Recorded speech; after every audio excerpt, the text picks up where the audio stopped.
Happy New Year, everybody, and welcome to Okay. our, first town hall for 2021. I'm sure New that Year. COVID-19 is still on everybody's mind and at the forefront.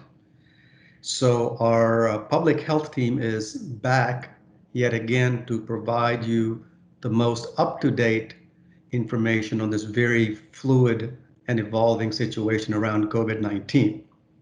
As I'm sure all of you know, there's been much progress during the last month with the new vaccines coming out, and our team wants to provide you the latest and the greatest information. We at Aveshka are very fortunate to have the public health experts that we have on our staff that have been, providing you information and answering questions in these town halls over the last couple of months. And we as a company are very ingrained in this with our customers as well as our employees in terms of providing response and advice from a safety and health perspective on this COVID-19 situation. For your knowledge, because the information that has been presented in the past has been so useful and pertinent to everybody, we're going to record this town hall and make it available not only to the employees inside the company that are unable to join in today, but as well as those outside, because the information is so important. And therefore, I do encourage you to share this recording within your networks with your colleagues and friends.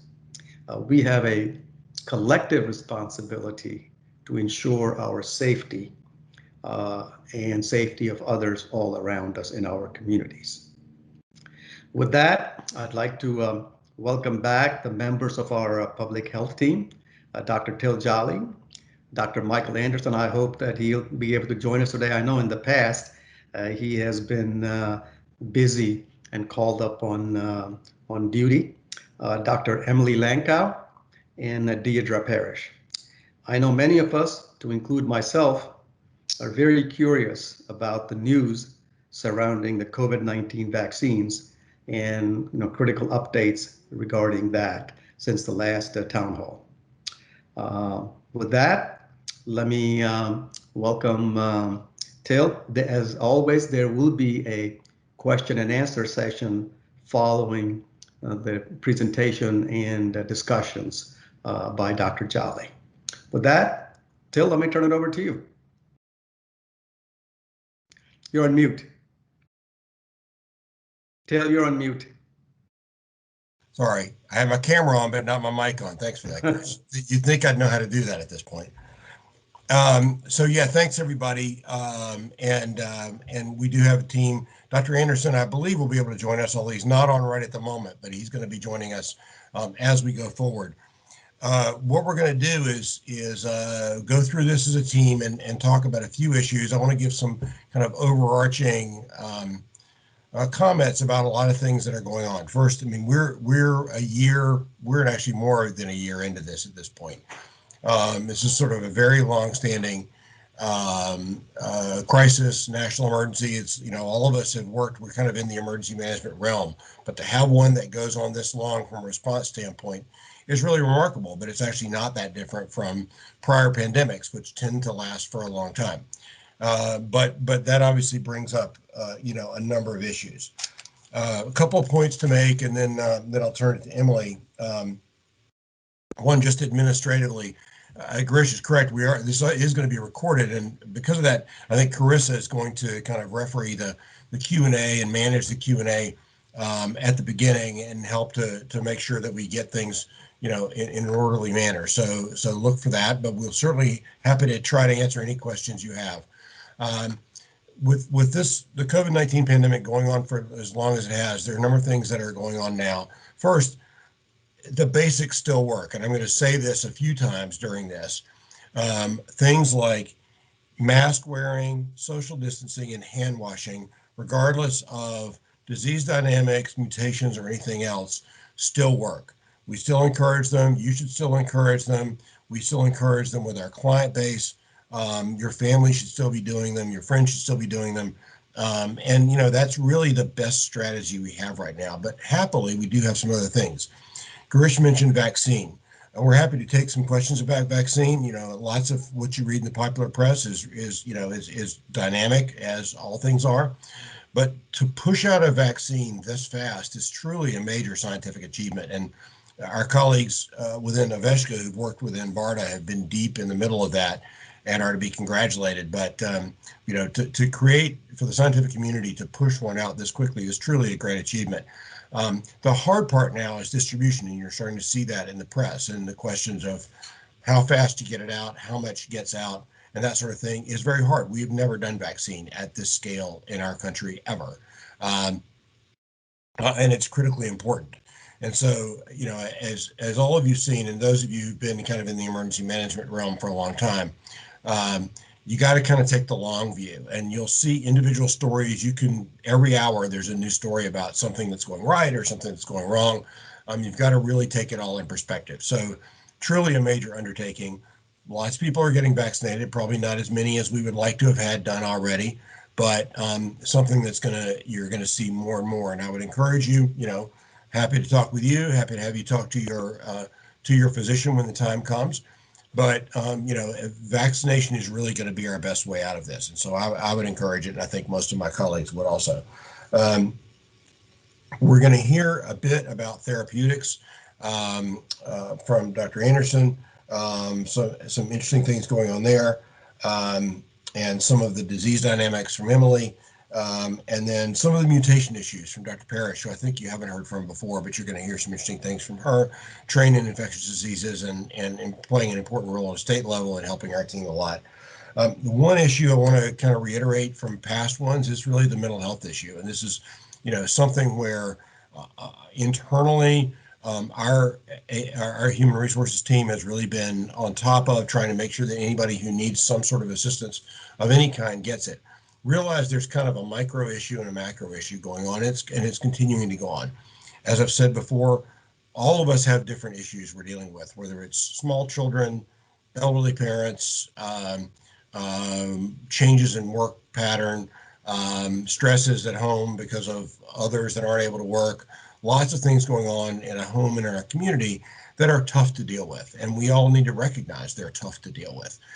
If you are having difficulty, this is when you need to reach out for help. And we have mechanisms internally to reach out for help, you know, and don't be afraid to sort of reach out to friends and colleagues who normally are kind of the shoulder that you can lean on if you're having issues. And that's hard to do now because you can't see people face to face that often. So really try to reach out for help, and also think about your friends and colleagues and neighbors and what they may be going through. And this is really a chance to help each other. On a macro level in society, this is becoming also a bigger and bigger issue.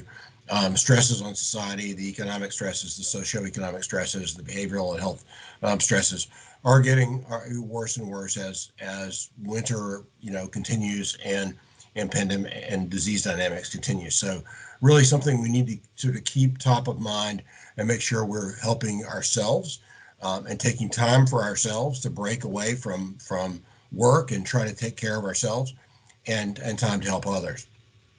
So lots going on. I'm going to stop talking there. And Emily, if you're there, I'm going to turn it over to you. And Emily is going to tell us a bit about some of the things she's working on. Thanks, Bill. Can you hear me okay? You probably need to come up in volume a little bit. Okay, I will speak a little bit louder and turn up my volume. Is that good? A little bit better. Okay. So I'm going to share my screen and walk you all through some of the websites that we've been using in working with our clients, and also places we would like you to refer to if you're looking for information. So I will pull those up. Oh, wrong one. Let me try again. There we go. So you should see a map, and this is from COVID Case Mapper, which is run through the New York Times data poll that updates daily. And this is the place we typically go to get a big picture view of what's going on across the country. As you can see from case counts, we still have significant activity of community transmission across the country. Locations of particular concern right now include California, Arizona, some parts of Texas and Oklahoma, and then a swath through the southern part of the country, including Tennessee. We also see quite a bit of activity through the eastern part of the Midwest, including Indiana and Ohio, and a little bit of Illinois.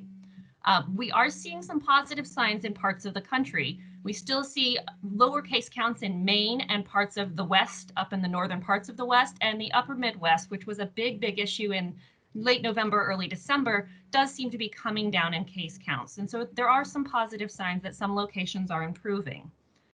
On the national picture, if we scroll down and show you the graph, the overall trend is that we're seeing these very strange data patterns as we pass through the holidays. So we saw this at Thanksgiving. We are also seeing it now at Christmas time, where we saw some dropout in testing that was associated with dropout in case counts. And then we see some rebound, and that's happening all across the country. If you look at local dynamics, just to give you an idea, I live in Wisconsin, we'll pop there, but you can click in on your own location and take a look. Again, on the local level, we are seeing variable patterns. In Wisconsin, we are seeing case counts coming down in some locations, but the overall trend of that downward trend does change around Christmas time. So we are seeing that double holiday effect, that there are some increases in case counts happening, and we're seeing that pattern across the country. In areas that were going up, they're continuing to go up, and in areas that were heading down from high case counts, we are seeing a bit of a rebound. Another website that we have used in a lot of these discussions is COVID Exit Strategy, and on December 20th, this site stopped updating.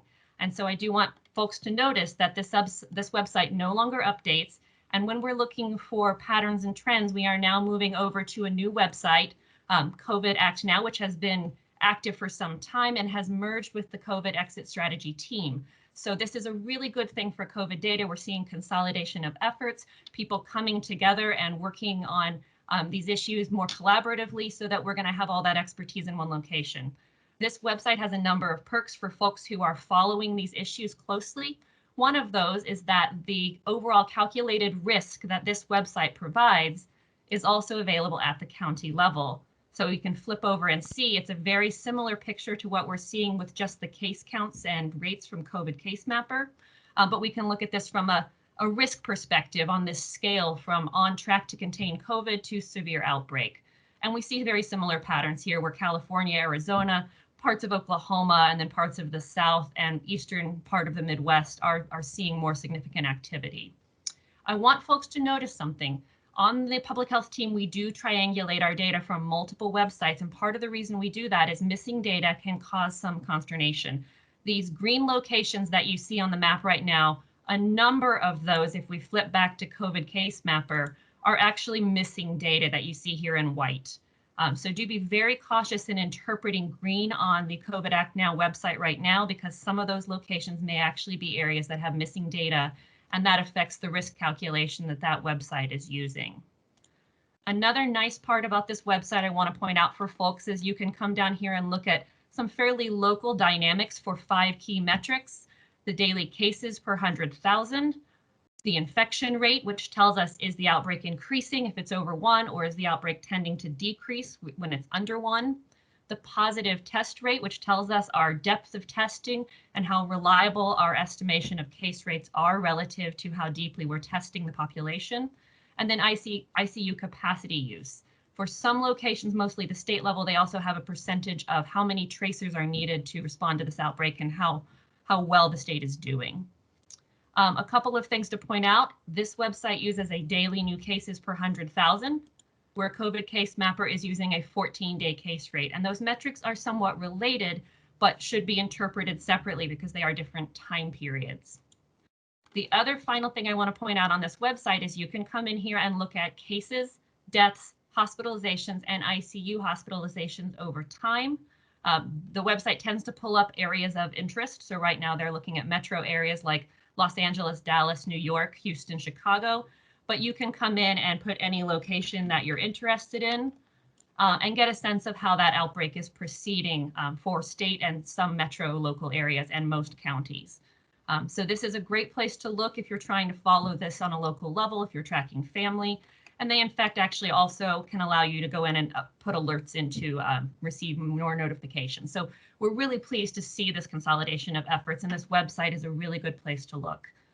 It is important to spend a little bit of time looking at what their scales mean in terms of what these different metrics are, because they are different from COVID exit strategy. So I encourage folks to come into this Learn tab and take a look at what each of these color bars mean and what the metrics are to make sure that you are interpreting them in the context of the new website. And if you need any help with that, please do reach out to the public health team and we can talk you through it. A couple more sites I want to point out. CDC's COVID data tracker is getting better and better. They're adding additional data every day. And so this is a site that's worth exploring a little bit to get a sense of what's available.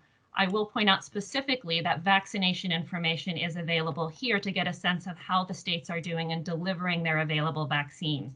And so this is a site to watch if you're tracking vaccination to get a sense of how this is all going. Another site you can track vaccination is from Bloomberg.com. And we will send out all these websites at the end of this session, so you don't have to write these down.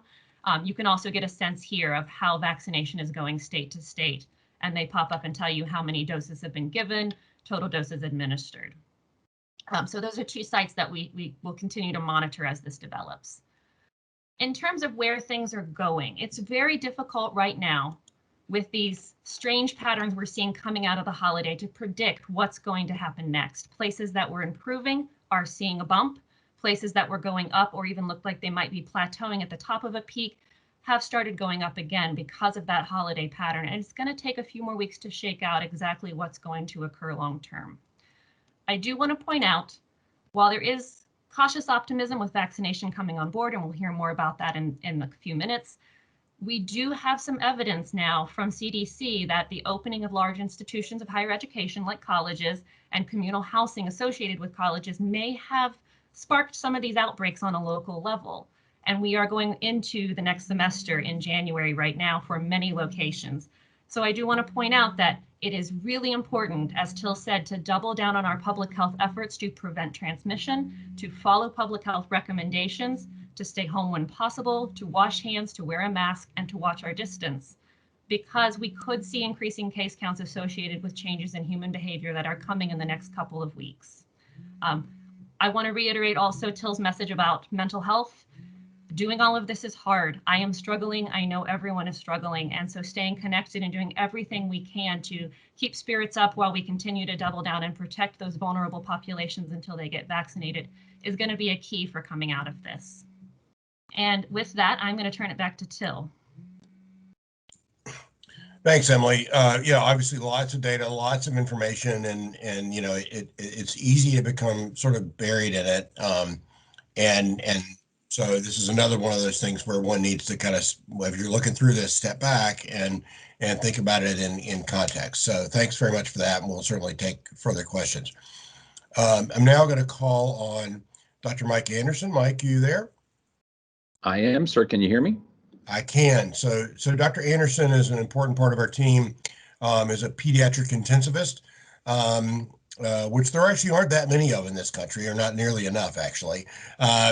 But very accomplished, and a long history in both clinical and administrative leadership in medical organizations, and is currently with us at Aveshka, directly supporting the ASPR, Dr. Kadlik, on pediatric and other issues, and probably a long list of other duties as assigned as they come up. So Mike, I'm going to turn to you for a few updates, and then we'll go to Dr. Parrish.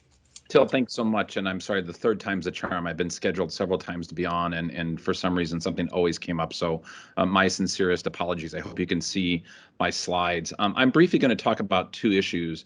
And as Till mentioned, I'm proud to be a pediatric intensive care doc, but even more proud to be a father of 5 and a grandfather of twin babies who are 2 now. And I just want to talk in brief detail, or in brief overview of the pediatric issues in COVID-19, because there's good news, and I put a lot of bad news on this slide, but I want to start with the good news.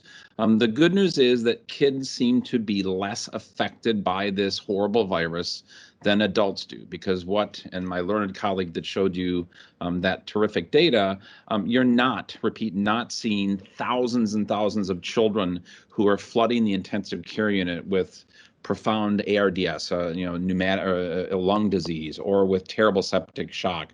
There's a couple of reasons we think that kids have less of what's called the ACE2 receptor that novel SARS-CoV-2 seems to bind to. So there's good news. There's good news that thank God that this virus seems to attack adults more. Not that that's good news, that's actually horrible news. But for pediatricians, we're glad to see that the number of kids affected by really horrible COVID-19 disease is small, not zero. There are several hundred kids that have been affected with something I'll talk about. So that's where the good news ends. And I don't want to be a purveyor of doom and gloom, because I think 21 is going to be a more hopeful year for us. But there are a lot of reasons that kids are affected. And I would agree, I'm sorry I got on a little late with Till. We've got to take care of each other. We've got to take care of ourselves. But we collectively, whether in the public health space, whether in the child space, we've got to advocate for America's kids, because they are being affected in very profound ways by this pandemic. First and foremost, there's a rare disease called MIS-C, multisystem inflammatory syndrome, in children. To date, since the pandemic ramped up, we've identified about 1,400 kids across America that have gotten this disease. It's kids that develop a high fever, a rash, they get very shocky very quickly, and they get very sick very quickly. The good news under the hood is the pediatric community has rallied to understand this disease very quickly, to be on the lookout for it. So every children's hospital in this country is looking for these kids, and to really design therapies to treat these kids well. The mortality rate is very low. Once again, not zero. There's about, I think, 300 kids that have died across America from COVID. So those families have lost, a part of their soul. It's not zero kids affected by this, but this multi-system inflammatory syndrome is something that we in the pediatric community have to keep an eye open for. Maybe we can talk about it in Q&A. And we also have to develop a robust research agenda of how we take care of these kids. Number two is, it's terrific that 2 EUA-approved vaccines have arrived, and I know others will speak much more eloquently than I can. However, we do not have a robust pediatric vaccine strategy yet. I know that both the pharmaceutical companies, the CDC, our colleagues at BARDA are working on that, but we're not going to get back to normal until we figure out, under this umbrella of herd immunity, how we can provide COVID vaccine to kids in a safe but effective manner. That's a thing that I think we have to keep top of mind as a new administration comes into the executive branch. I put medical home fragility down just because I keep in contact with a lot of my colleagues across the country who are primary care pediatricians. And like so many quote unquote businesses across this country, they're really hurting. People are scared to come seek medical attention. These primary care homes obviously depend on patients coming and seeing them for their livelihood. And with families scared to come to the doctor because they're worried about COVID, we're seeing more and more of these practices that are laying off people, that are trying to convert as rapidly as they can to telemedicine. I'll also put beneath the hood that Children's Hospital, I ran a children's hospital for 4 years. Children's hospitals are struggling because people are scared to come to the ER. We're not doing as many elective procedures. So that backbone of an infrastructure for kids, which is the primary care medical home, which is a children's hospital, they are suffering as well. So as we think about rebuilding this country and recovering, we once again have to make sure that our legislators and our public health advocates know that the infrastructure supporting kids is really quite fragile and really quite damaging. There's been a lot of press, and once again, there's folks on this call that know much more about this than I. Is the new variant going to cause us even more heartache? As I understand the data, and this is just a rudimentary understanding, this new variant appears to potentially be more contagious, but we so far have not seen any evidence that it's affecting kids differently. But I've been concerned from the beginning that if we had a variant, would that protection that we see in kids go away? No evidence of that so far, but I think we as pediatric advocates have to keep our eyes on that. And then turning from my pediatric ICU hat to more of just a child advocate hat, I won't go into all this, but there are a lot of kids that have been negatively affected. Kids that are not in school, learning how to develop, learning how to interact with other human beings. We are seeing an incredible spike in the number of kids with mental health disease, be it obsessive compulsive disorder, be it profound anxiety, being it separation issues. Think of how condensed our kids have been in homes, being told stay home and wash your hands and don't go out.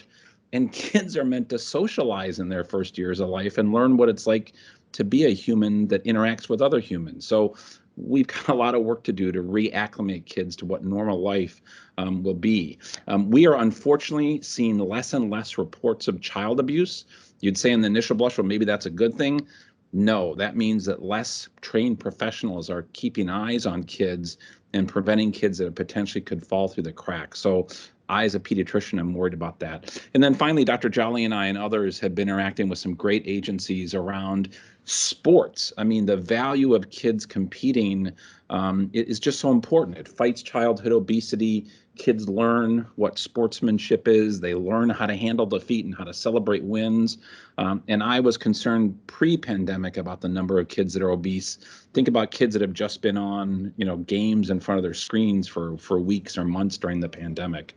So I'm going to end on a positive note. I do believe that there is a brighter day ahead, but I think we've got to fight back against the notion of this pandemic has really not affected kids and they're okay. That's not true. And it's going to take all of us advocating for kids. It takes a village to move this forward. Finally, I'm probably out of time. I just want to talk about work I've been doing with Dr. Cadlack and the Assistant Secretary for Preparedness and Response. And my learned colleague talked about, if you look to the far right, the number of patients that are being admitted and the number of patients overwhelming. Let me say that again, overwhelming our intensive care unit capacity. So this is a diagram we've been using talking about the different stages of COVID illness. Of course, to the far left is no illness. That's what vaccine is all about. Let's prevent people from getting this illness. But there are still thousands of patients every day who are in these middle two chevrons. They have become infected. Their test has tripped positive. What can we do to treat these patients so that they don't progress down the course of illness? And in the middle is our use of monoclonal antibodies. There are 2 monoclonal antibodies approved under emergency use authorization, one by Regeneron and one by Lilly.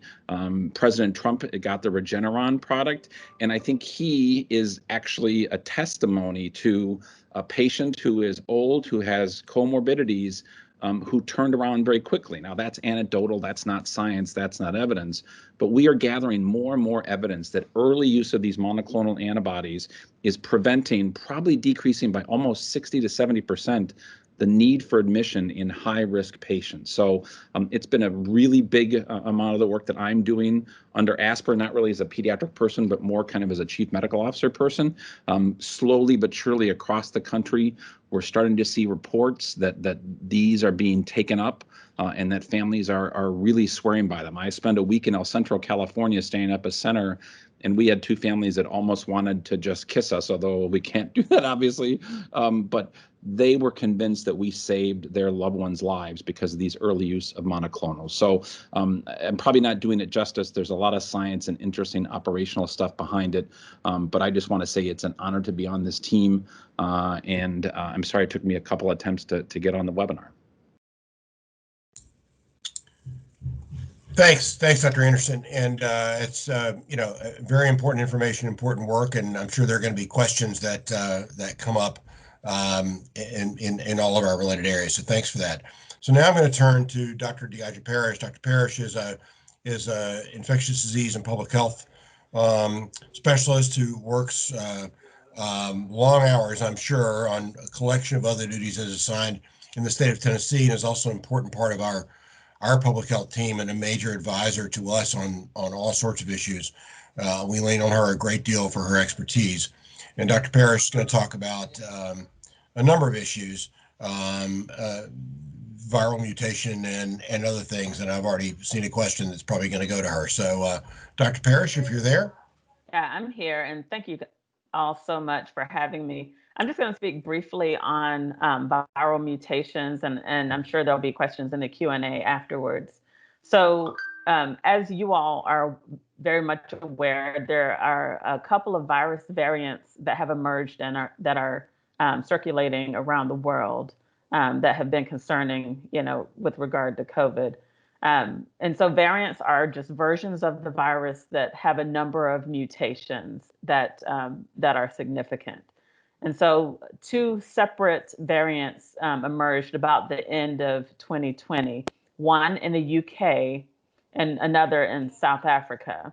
And each of these variants emerged independently of each other, and they each have multiple mutations, and they actually share a couple of mutations between them. So the significance of these is that these variants are more transmissible. The mutations that they have make them more transmissible by, the way the mutations change the spike protein that binds the virus to the human cell to infect it. So that binding is stronger, and so the virus is able to be transmitted more easily.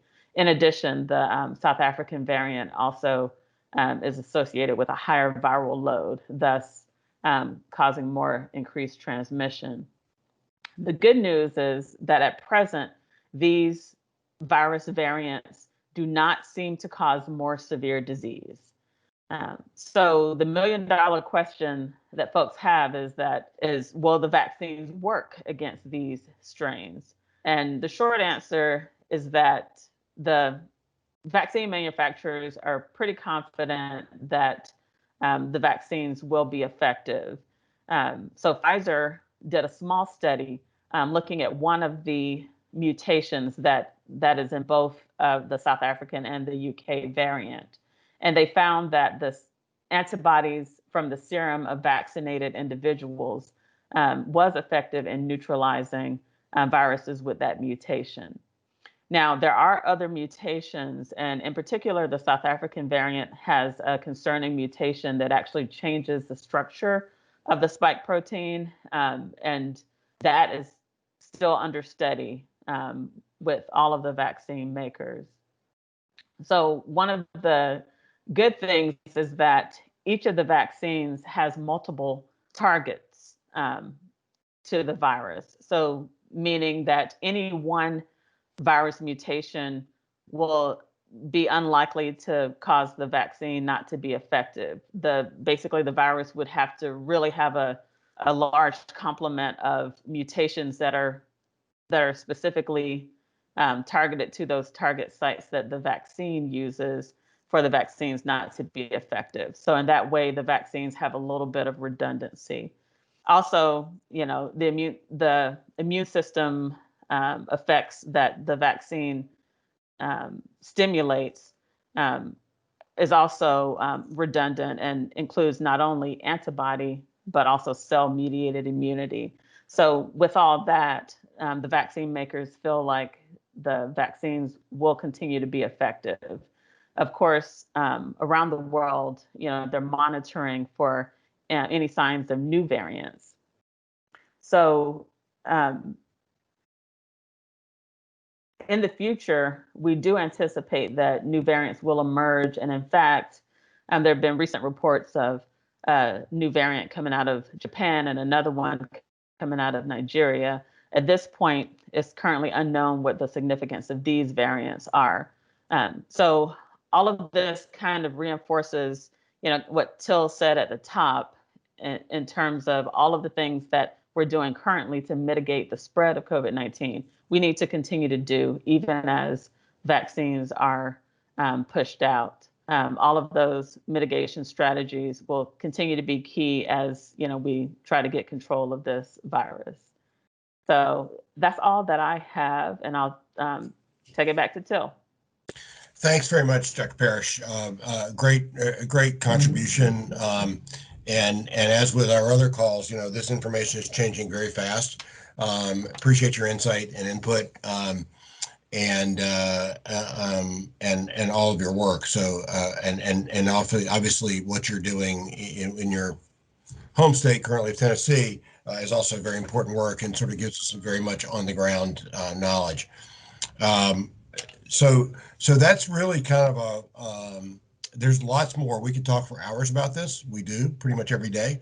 But those are, major issues on vaccine, on mutations, and on other things. So, Carissa, if it's okay, I'm going to turn it to you to try to manage the Q&A a bit, and then you can go through the questions, and then we can direct them to the team. I can help direct them to the team as needed. Thank you, Till.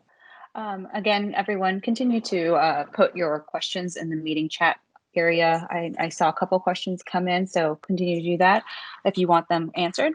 The first question we received was, given that the new viral mutation from the UK or these other areas are said to be more transmissible, which is like 50 to 70% more transmissible, does this increased risk apply only to airborne aerosol transmission or to like fomite transmission and surfaces as well?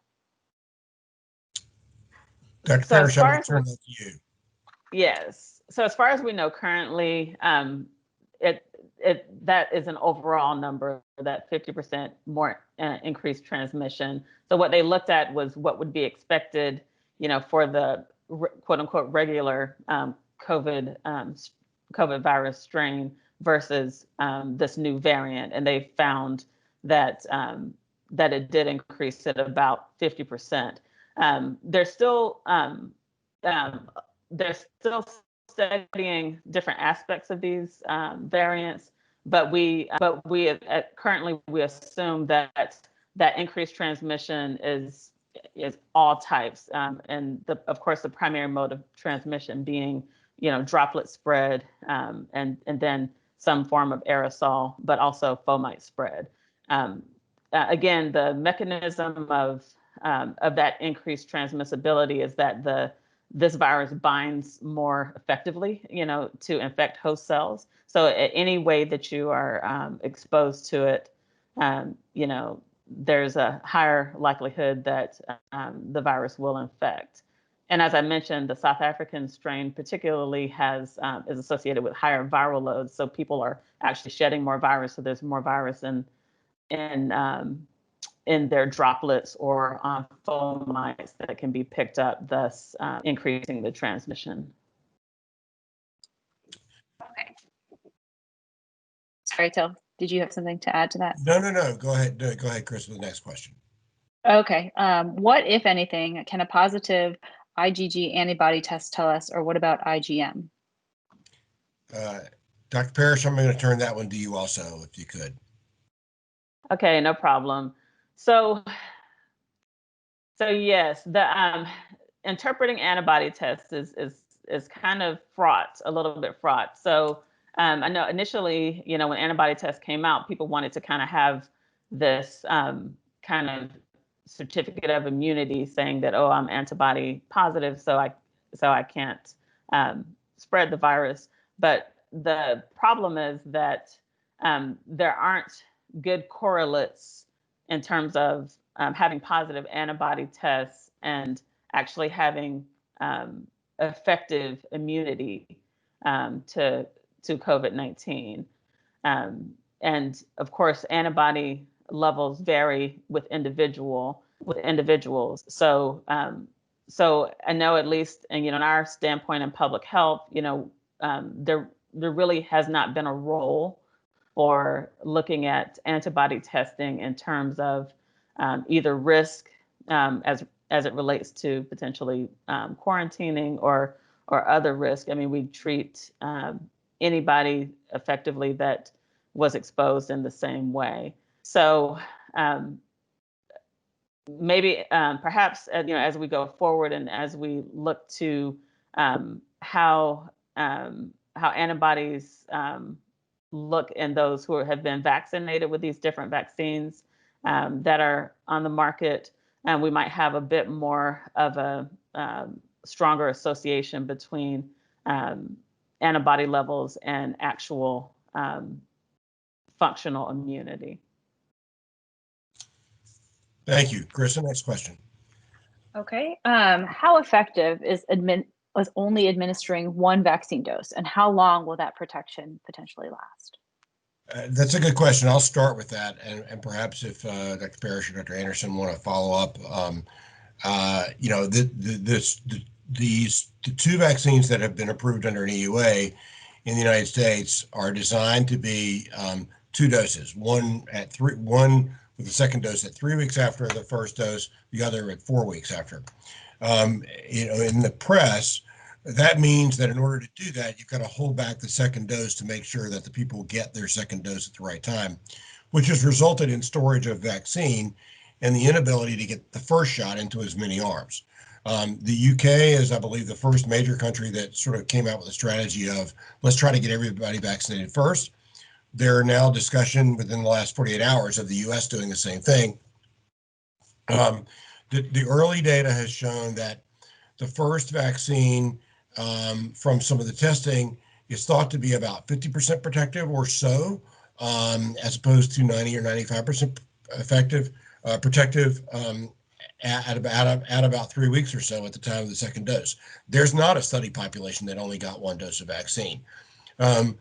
Most experts will tell you they presume that the first dose does not give you the same amount of protection the second dose does, but that protection in the 50 or so % range probably doesn't degrade incredibly quickly. What we don't know is how long is it safe to wait to get the second dose, and would you even need a third dose if you wait too long? We don't really know the answer to that. You're kind of playing there's a bit of a statistical game, not game, but a statistical exercise and a value judgment being made about making sure you get the supply to as many people as possible to get the population as immune as possible, as fast as possible. So roundabout way of there is some effectiveness after the first dose. We don't actually know how long it lasts, but this is going to be followed probably pretty closely in the UK now, and then in this country as it comes out. Dr. Parrish or Dr. Anderson, any other thoughts on that? Yeah, I don't have anything to add. I think you summarized it perfectly. Thank you. Okay, Chris, the next question. What is the timing? I know, Dr. Anderson, you kind of touched upon this, but what is the timing for an EUA for the children's vaccine? Yeah, that's to be, I saw that in the comments. That's to be determined. I can say that the Pfizer EUA goes down to age 16. So adolescents of 16 or 17 years of age can get the Pfizer. I don't believe Moderna has gone down. Both of the mRNA vaccines are enrolling children in trials down to age 12, but the timing of when that then leads to an EUA that says this is safe and effective like we have for the adults, I think is still to be determined. So the good news is we got 16 and 17-year-olds that can get Pfizer, but I think that the timeline for exactly getting down to age 12 is to be determined. And then there's a whole lot of work to determine, does this then become like a flu shot where we do kids over the age of 2? That's going to be a lot of work in 2021. Okay. One of our people indicated that he and his wife both tested positive for COVID over the holidays, got sick. They seem to not get a good answer to, 1, do they need the vaccine? Or 2, how long do you need to wait in order to actually get it? So I'll start with that, and then my colleagues probably ought to weigh in. First, the obvious answer is you really need to ask your physician, but it looks like some of these questions and some primary care physicians don't necessarily know the answers to this, partly because nobody really knows some of the answers to these. The bottom line is the general advice is that yes, regardless of whether one had COVID diagnosed or not, everybody needs to get vaccinated. Unless there's some particular reason not to get vaccinated. And so that's kind of the easy answer. As far as timing goes, the general advice I think would be to get it as soon as it is possible to get it based on your risk and where you fit in the local landscape. But Dr. Parrish, how are you handling this? Yeah, so the way we're handling it is, basically we encourage everybody who meets criteria for whatever phase a state is in to get vaccine, whether or not you've had COVID infection. And so once you have basically recovered from your COVID infection and are effectively back to baseline, you can get vaccinated.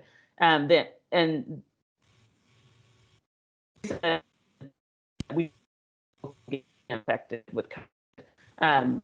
We do know that after infection, you probably have a window where your immunity is such that you're not at high risk of getting reinfected. And I think CDC has kind of placed that at around 3 months.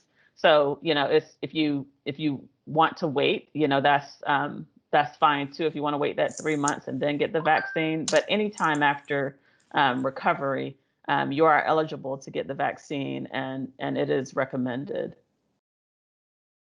I will make a plug just to add on to Dr. Parrish, that there are patients that ideally could receive, because they turned COVID positive and they're in the high risk group. They're over 65, they've got an immunosuppressive disease, they have a large body mass index, they have diabetes. I mean, there's a whole list of criteria of adults. There's pediatric criteria as well, down to age 12, of patients that qualify for one of the 2 monoclonal antibody therapies. So you're right, you do have to wait to get vaccine, but you've turned positive, and if you're in that high risk group, but early in your symptoms, you have to be less than 10 days into your symptoms, these monoclonal antibodies are becoming more and more available. And we got firsthand information yesterday that more and more governors are starting to come on board. This is, once again, a strategy to try and decrease the number of patients that need hospitalization and intensive care, because we are so over capacity and it's not getting any better very quickly. Thank you. Carissa, we'll take the next question. Okay. Many schools are struggling with bringing kids and their teachers back. What are your thoughts on waiting until there's more information on vaccines for children?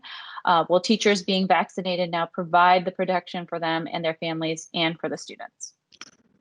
Really great question. And I know that literally thousands of school districts are struggling with this. And I just have such complete empathy and sympathy for school leaders, because this is not what they signed up for, right? They signed up to educate kids, and now we're thrusting these really tense public health issues at them. The bottom line is kids belong in school, and we've got to get them there as safely as possible. All the developmental stuff that I went over is just being amplified the more kids are in this two-dimensional world. I think each school district has to work very closely with their public health.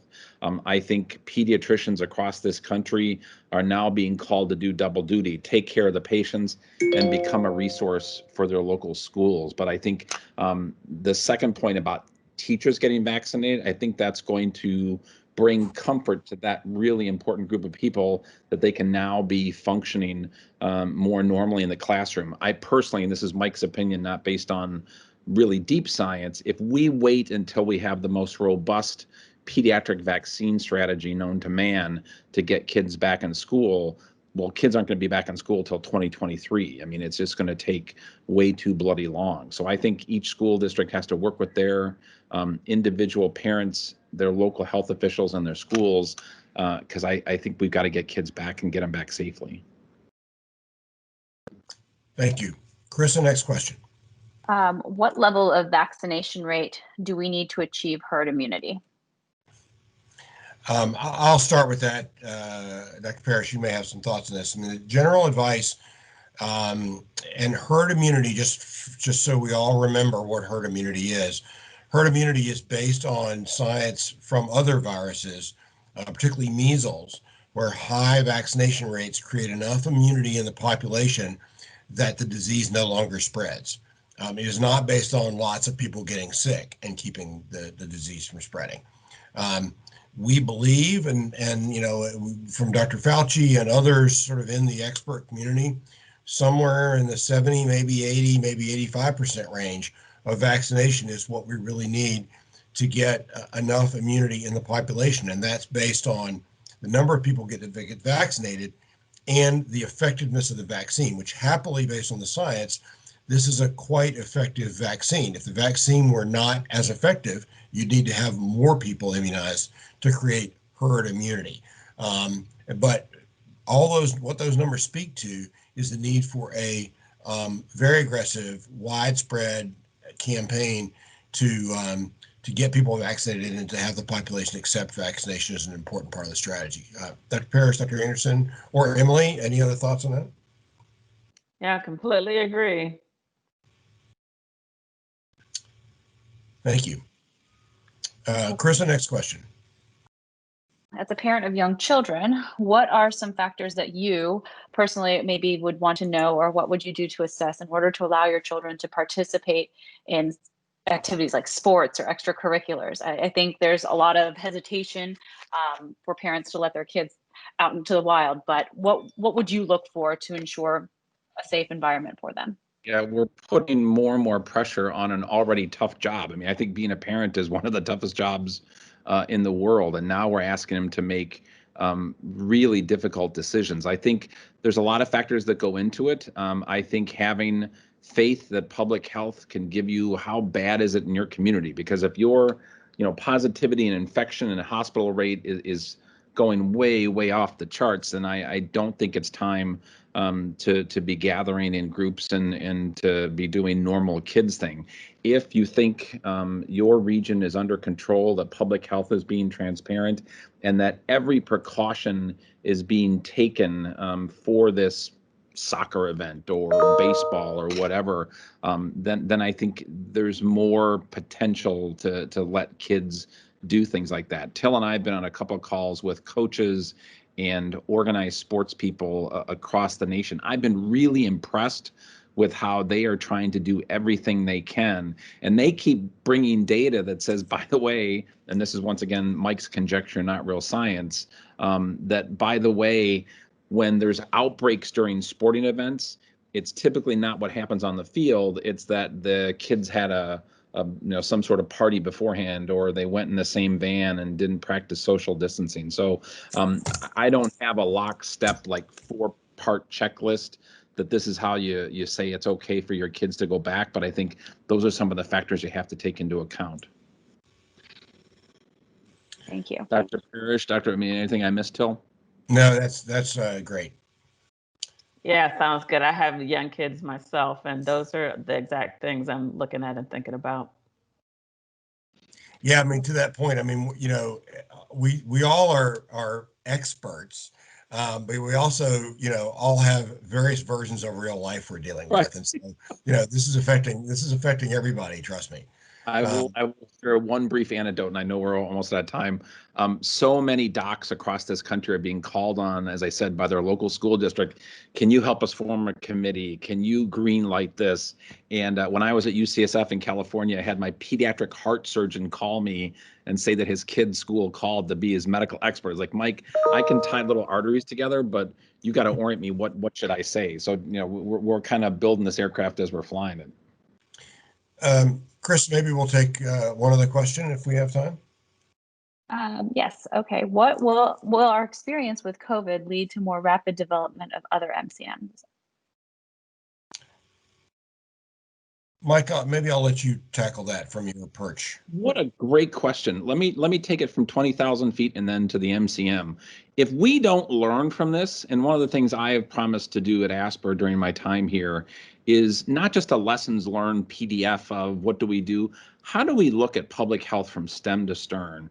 Because I want to hand the baton to the next generation more prepared for surge, more prepared for vaccine rollout, more prepared for novel therapeutics. Because if you think about the amazing time with which 2, now 3 potential manufacturers came up with an mRNA-based vaccine, that's amazing stuff.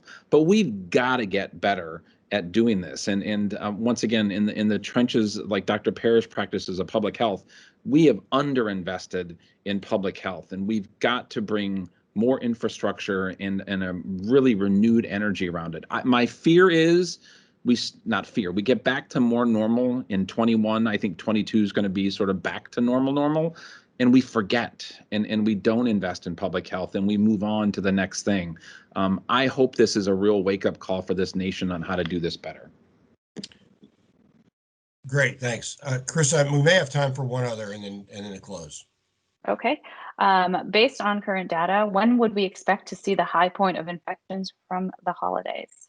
I think the holidays, we knew there were stressful times coming because people come together, and you saw data. We have. I hesitate to talk about data in this group because there's such data experts here that I, what I know pales in comparison to what they know. But you look at travel data from airports and other transportation and gatherings, and we kind of saw what's going to happen. Typically, we've seen through a period of months now, we've had multiple times when people gather, whether they were summer holidays or winter holidays. So usually within 2 or 3 weeks or 4 weeks after there's a large gathering, we start to see spikes in cases. and then closely following after that, hospitalizations and unfortunately deaths. But it's also sometimes hard to pick out those numbers from a upsurge that's already happening. So I don't know, Emily, if you have other thoughts on that, I'm happy to defer to you. Sure, Till. I think you're dead on with that it's very difficult to predict right now. There are a number of conflicting patterns that we're seeing in the data when we look at the local level, when we talk to our clients. And so even locations that we're improving are seeing a pretty significant bump from the double holiday, and it's hard to say how high that will go. Most places do not look like they've leveled off, so it's hard to even suggest that they're heading back down from the holiday bump. Other locations that were heading uphill are continuing uphill with that bump and are really in crisis, especially places out in California, Arizona, a couple other locations across the country. We on the public health team try not to predict. We do nowcasting, not forecasting, for a reason, because this outbreak is really dictated by human behavior. So while we have vaccination in our favor to bring these numbers down, we also have opening of colleges and other changes in behavior that we're seeing during January and moving into February that could continue those upward trends even when the holiday bump itself has ended. So I'm going to repeat our message that we should double down on our prevention efforts right now while we get our vulnerable populations in for vaccination to protect as many people as we can. So stay home if you can, wear a mask, watch your distance, wash your hands, and try to stay connected with the people in your life. And thanks, Emily. I think, you know, you've heard from Emily and from me on a bunch of these town halls. You've had the pleasure of meeting Dr. Parrish and Dr. Anderson today. Truly great resources for us. And you know, we're working this every day and sort of happy to answer other questions as they come up, and we'll be happy to do this again. So, Carissa, I will turn it back to you and Girish. I have no further words, but Girish, would you like to? Sure. Close So off? first of all, I wanted to say we are so fortunate to have associated with us the panel of experts, the doctors that spoke for the last 45 minutes. Many people in this country would give almost anything to be able to get the insight that our experts have provided over the last, not only 45 minutes on this call, but over the last couple of 3 months, and the ability to ask questions that are on each and everybody's mind. So again, all of you, thank you very, very much for your valuable insights. Other thing I would like to say is please feel comfortable and share this invaluable information with your friends and families to make informed decisions during this very, very tenuous time. Please do the right thing, listen to the advice that's been given, take precautions, and keep your family and your friends around you very safe and healthy. Continue to do the right thing to maintain good health and safety. Finally, I want to thank each and every one of you for the hard work that you all do on each and every day. Continue to remain productive in carrying out our missions for our customers during this very, very important time. I know all of us have been quote unquote remote for the last almost 10 plus months. I know it's wearing on me. I know it's wearing on many of you. We still have to remain vigilant, as our esteemed panelists said. The end is still a bit away, whether it's 6 months, 9 months, who's to tell, until the so-called herd immunity is achieved. But please stay vigilant. It's even more important now than it was a few months ago. I know the vaccine is in sight, but still we have to stay vigilant and continue to practice the advice that was given by our colleagues. Finally, welcome back everybody, and a happy new year, and hopefully we will be out of this very soon. Thank you all very much. Goodbye.